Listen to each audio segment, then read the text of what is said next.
All right, so today we're going to pull back the curtain on something that affects millions of people but can feel, well, super complicated. We're talking about how the European Union actually makes its laws. Think about this. You know how soon you'll be able to use the same USB-C charger for pretty much all your devices? Your phone, your tablet, whatever. That didn't just happen. That was a law. So who's the one who actually made that decision? Well, the answer isn't some single person sitting in a big office. It's a journey. A journey right through the heart of the EU's unique and, yeah, often misunderstood lawmaking machine. And in this explainer, we're going to walk through that journey, step by step. Okay, first things first. The EU can't just make a law about anything it wants. It has very clear limits. Before any idea for a law can even get off the ground, you have to understand the basic rules of the game. And it all boils down to this one core idea: EU competences. You can think of these as the specific jobs that all 27 member countries have agreed to let the EU handle. This is the legal foundation for, well, everything that follows. And this power isn't some blank check. It's actually split into different categories. For some things, like the customs union, the EU has exclusive power. Only it can make the rules. For other areas, like the environment, it's a shared power, meaning both the EU and national governments can get involved.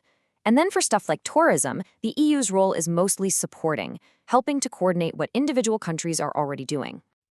So once we know where the EU is allowed to act, who actually gets the ball rolling? Well, that huge responsibility falls to one key institution: the European Commission. You should think of the Commission as this starting block for any new EU law. It's a politically independent body, and its most important job is what's called the right of initiative. Basically, this means that for pretty much any EU law, the original idea, that first official draft, has to come from the Commission. And this isn't some small committee. The Commission is a massive organization. You've got the political leadership at the top. That's the College of Commissioners, one from each country. And they're backed by a huge civil service. All these different departments called Directorates General, or just DGs, that handle the nitty-gritty details. So let's go back to our phone charger example. That whole idea didn't just appear out of thin air. The Commission spent ages talking to experts and companies, doing these deep dive impact studies. The whole point is to find a solution for a problem, like massive electronic waste, that's just too big for any one country to fix by itself. Okay, so the Commission has done its homework, and it's officially proposed a new law. What happens next? Well, now we enter the main arena. This is where the proposal gets debated, pulled apart, and put back together by the EU's two big lawmaking bodies.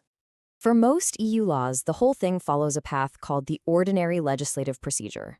Now, don't worry about the fancy name. It really just boils down to 3 simple steps.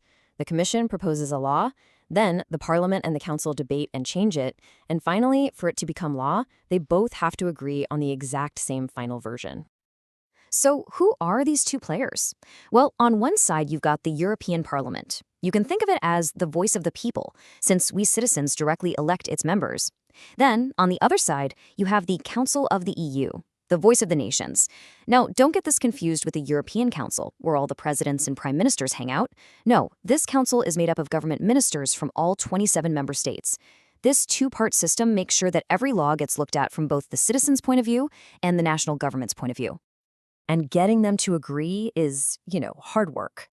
Both the Parliament and the Council go through the Commission's proposal with a fine-tooth comb, and they each suggest their own changes.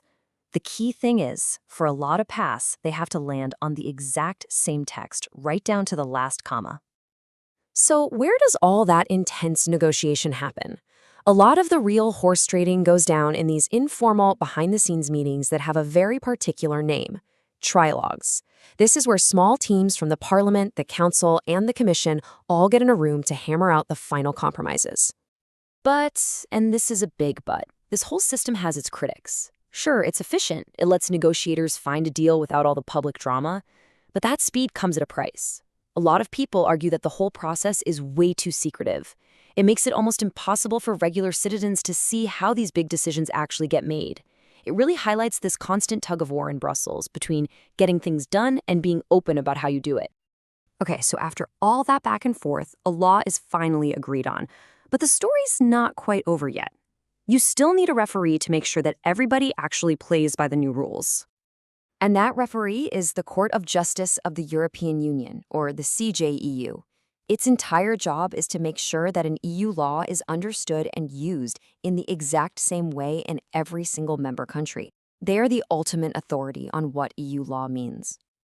And don't think for a second that this court is just a suggestion box. It has real teeth. If a country doesn't apply that new common charger law correctly, for instance, the Commission can literally take them to court. And if the CJU agrees, it can hit that country with some pretty hefty fines to make them comply. Commission, Parliament, Council, Court, it's a lot of moving parts, right? And that brings us to the big question. Why on earth does this system have to be so complicated? So let's just recap that journey one last time. An idea for the common good gets proposed by the Commission. Then it gets debated and checked by two different democratic bodies, the Parliament, which represents us citizens, and the Council, which represents our national governments. And finally, you have a court that makes sure everybody follows the rules. And you know what? All of this complexity, it's there for a reason. It's not a bug, it's a feature. The whole system is designed to create a constant balancing act between the interests of the EU as a whole, the specific interests of 27 different countries, and of course, the democratic voice of 450 million citizens.